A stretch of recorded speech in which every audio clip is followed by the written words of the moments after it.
There is a tranquil sound of a waterfall, pleasant sight of uninterrupted river flow, glorious trees, beautiful flowers, and animals such as deer and rabbits are playing around in the jungle. Among all these, the sight of meditating Jain Muni Acharya Swarupgupta is even more glorious than the splendor of heaven. As soon as the news of Jain Muni's presence in the jungle reached the residents of the city, people started coming to the jungle to catch a glimpse of Muniraj. Muniraj emerged from his meditation and started giving sermon on 20 Teerthankars to people wanting to attain welfare of their soul. Bhagwan Adinath was the first out of 24 Jain Tirthankars. Today, we will be narrating you an amazing story of Adinath Bhagwan's journey from birth to moksha. In the city of Alkapuri, belonging to western Vidya region of Jambudvip, King Atibal Vidyadar's son was King Mahabal. Our central character Rishabhdev, or Adinath's soul, was the one who once lived as King Mahabal in one of his previous lives. Rishabhdev's soul was born as Lalitangdev, or heavenly being, in Ishanswarg after completing his life as King Mahabal. Rishabhdev's soul was then born as King Vajrajang, son of King Vajrabahu in the Utpalketak city in the country of Pushpa Kalavati, belonging to eastern Vidya region of Jambudvip. In this life, King Vajrajang and his wife offered food with utmost devotion to Muniraj in the jungle. His wife very strongly carried this devotion of offering food to Muni Maharaj. His wife's soul will eventually be born as King Shreyansh. In fourth life, Rishabhdev's soul was then born as Shriprabh, heavenly being in Ishanswarg. After finishing his life as Shriprabhdev, he was then born as King Suvidi in his fifth life in the city of Susima, belonging to Vidya region. In this life, King Suvid Kumar became Jain Muni and contemplated upon 16 auspicious contemplations, due to which he bonded Tirthankar Nam Karma. He was then born as King of Heavenly Beings in Achyutswarg in his sixth life. In seventh life, Rishabhdev's soul was then born as King Vajranabi in Pundarikini city of eastern Vidya region. In eighth life, he was born as Ahamindra, the great king of heavenly beings in Sarvatsiti heaven. Garb Kalyanak. Now, there are only 6 months left in the remaining lifespan of the celestial being in Sarvatsiti heaven who is to be born as Lord Rishabhdev. In Ayodhya city, the celestial beings have already started scattering precious jewels from the sky. Nobody would remain poor or miserable in the city of Ayodhya, where the Lord is about to take the divine birth. Every day, millions of precious jewels flow out of the sky 3 times a day for 15 months continuously due to auspicious karma of Teerthankar. On a divine day in the latter part of night, Mother Madhudevi witnessed 16 auspicious dreams and at last saw a superior child.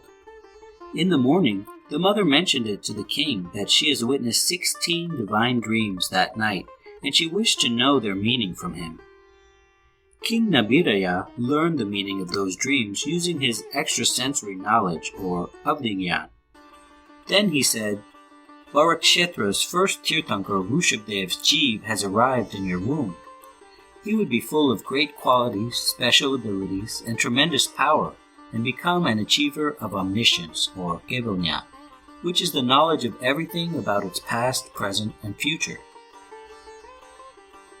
Does a baby Tirthankar experience any pain in mother's womb? The divine Tirthankar is now present in the womb of Mother Madhudevi. Neither a baby Tirthankar nor his mother experience any hardships. Girls from heaven take really good care of mother during this time. Janma Kalyanak, celebration of birth. Like the sun rises brightly from the east, the little boy Rishabh is born to Mother Madhudevi on 9th day of second fortnight in the month of Chaitra as per the Indian calendar. Entire universe gets filled with pleasure the moment baby Tirthankar with 3 types of knowledge is born. The ocean started oscillating, sky cleared up and all directions lit up. Everyone was so joyful, and all three regions of the universe, including hellish region, felt peace. The divine tree, Kalpavruksha, started showering flowers, and air also became full of fragrance. Indra's seat in heaven started vibrating. Indra immediately reached out to birthplace of baby Tirthankar, bowed down to him, and celebrated his birth occasion with grand festivities.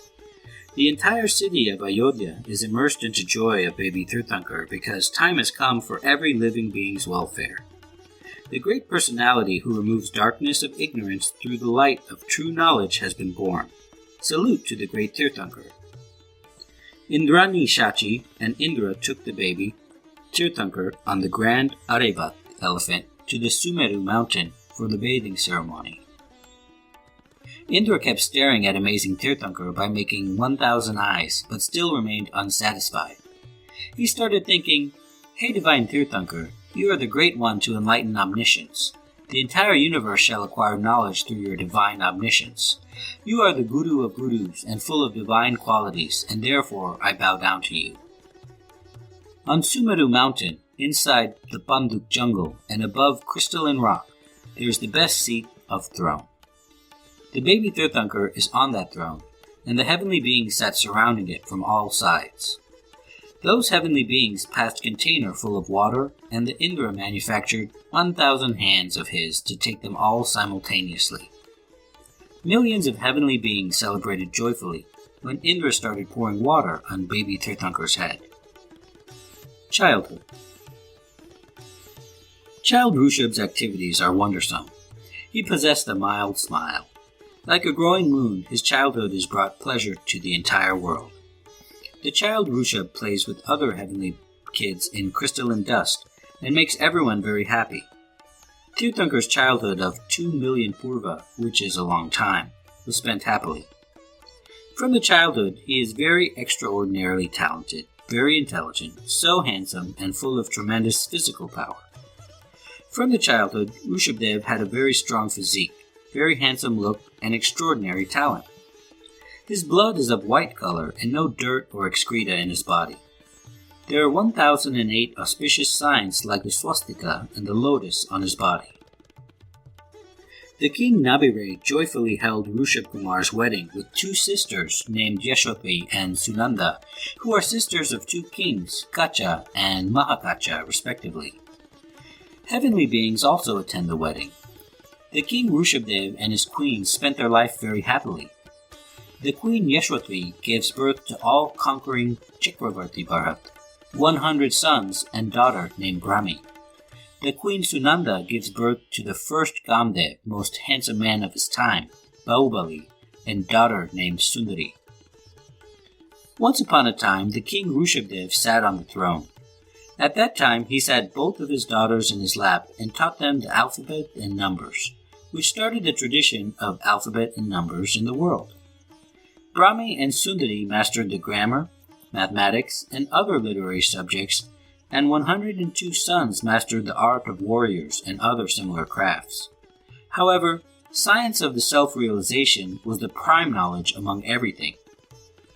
Rishabhdev's body was 500 dhanush tall, and his lifespan was of 8.4 million purvas, meaning he had a lifespan of many millions of years. He had a body of golden color and had a birthmark of a bull.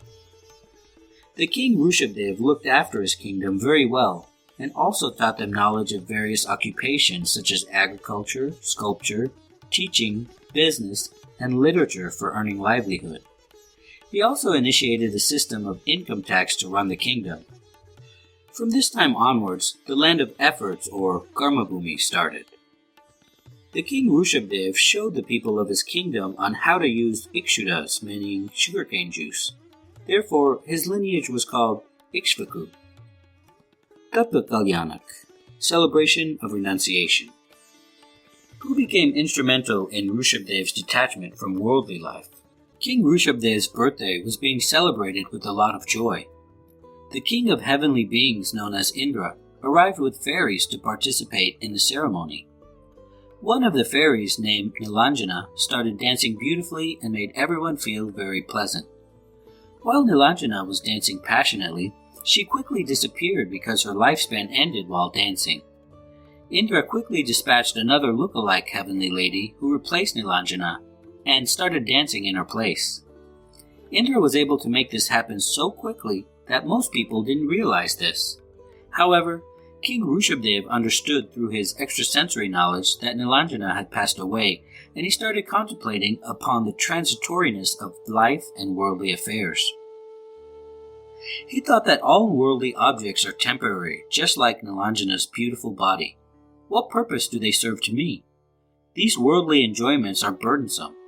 I shall be detached from these temporary royal pleasures now. My life is not for enjoyment of these worldly pleasures, but to achieve perfection of my soul through attaining liberation. In this manner, the king Rishabhdev became detached from meaningless worldly affairs, and heavenly beings came at that point to worship his spirit of detachment and admire his renunciation of worldly affairs. The king Rishabhdev sat upon the specially palanquin decorated by Indra. There was a dispute among human and heavenly beings on the matter of who would first lift the palanquin. In the end, the Saudharma, Indra, provided that opportunity to humans by concluding that they are able to renounce the worldly life by attaining Bhiksha, and heavenly beings are unable to do that. Therefore, humans first lifted the palanquin. This occasion portrays the greatness of the human life. The king Rishabhdev, along with 4,000 kings, attained sky-clad monkhood, or Muni Diksha, by offering salutations to Siddha Bhagwan while saying Namo Siddhaiba. Muni Adinath, who was the king Rishabhdev's earlier, now sat in a meditative posture and decided to fast for 6 months by abstaining from food and water. After 6 months of fasting, Muni Rishabhdev's meditative state ended. He started going places for attaining sacred meal. However, the people of the kingdom weren't aware of the 9-fold procedure of giving alms to Jain Muni. Therefore, wherever he would go, people would offer him clothes and jewelry, etc. Jain scriptures do mention the fact that he didn't get alms for 6 months due to his negligence in advising people from removing clothes bounded on bullock's mouth. The cycle of karma is very strange, and it does not spare even the personalities like Teerthankars, so what might could common people have? One day, while traveling barefoot, Muni Rishabhdev reached Hastinapur. Their king Yogprab's younger brother was Shreyansh Kumar. This Shreyansh Kumar himself was soul of Rishabhdev's wife Srimati 8 lives prior to this, during Rishabhdev's birth as the king Vajrajang. Shreyansh Kumar recalled his previous life through impressions carried for offering food to Jain Muni in previous life. Therefore, he washed Muni's feet with devotion and offered sugarcane juice in alms. Shreyansh Kumar established the tradition of alms giving to Muni by offering first alms, and that day since then is being celebrated as the festival of Akshay Tritiya. Jnana Kalyanak, celebration of omniscience. Muni Rishabhdev meditated upon his soul for the next 1,000 years, and finally he one day attained omniscience, all-encompassing and perfect knowledge of everything on the 11th day of second fortnight in Falguni month per Indian calendar. Indra found out about this event through his extrasensory knowledge and ordered his close assistant Kubur to establish divine sermon place known as Samosharan. Kubur established Samosharan within 48 minutes, which spanned the area of 12 yojans. Samosharan, built by heavenly beings, is truly majestic. It is as a wonderful combination of all the divinity of the world. The all-conquering King Bharat Chakravarti also arrived there with his army. The king Rishabhdev's son, Rishabhsen, became Bhagwan's chief disciple known as Gandhar. Finally, sermons are depicting the path of liberation for souls started by Bhagwan. In the Samosharan, there are 84 Gandhars, primarily disciples, 84,000 Munis or monks, 350,000 Ankas or lady ascetics, 300,000 Shravaks or laymen, and 500,000 Shravikas or laywomen. Primary Adhika, lady ascetic, was Brahmi. What did Adinath convey in his sermons which are known as Divyadwani? This universe is made up of 6 substances that are Jiv, Pudgal, Dharma, Adharma, Akash, and Kal. These all substances are since eternity uncreated, that is, no one has created them. Therefore, we can conclude that no one is the creator of this universe. These all substances will remain for infinity, that is, they are immortal, and so no one could ever destroy them. Therefore, no one could be the destroyer of this universe. These all substances function on their own, and the universe operates in a natural and self-regulated manner. So all jivas, after knowing the character of all these substances and independence of this universe, accept the independence of yourself as a soul to achieve liberation. In this manner, the site of religious order was established in the Bharat region after countless number of years, and the path of liberation opened. Bhagwan's omniscience was thus celebrated in this way. Bhagwan Rishabhdev traveled in many countries for 100,000 purvas and enlightened everyone through his divine sermons. Moksha Kalyanak, celebration of liberation. Later, Bhagwan arrived on Kailash mountain, and the last Samosharan gets dissolved. Bhagwan established the strong, motionless meditation for 14 days. On 14th day of Magh Krishna, Bhagwan achieved bodiless Siddha status along with 10,000 jivas through an intense motionless meditation known as Shukla Dhyan. Shri Adinath अनादि मिथ्या मोह का मर्दन किया, आनंदमय ध्रुव धाम निज भगवान का दर्शन किया। निज आत्मा को जानकर निज आत्मा अपना लिया, निज आत्मा में लीन हो निज आत्मा को पा लिया।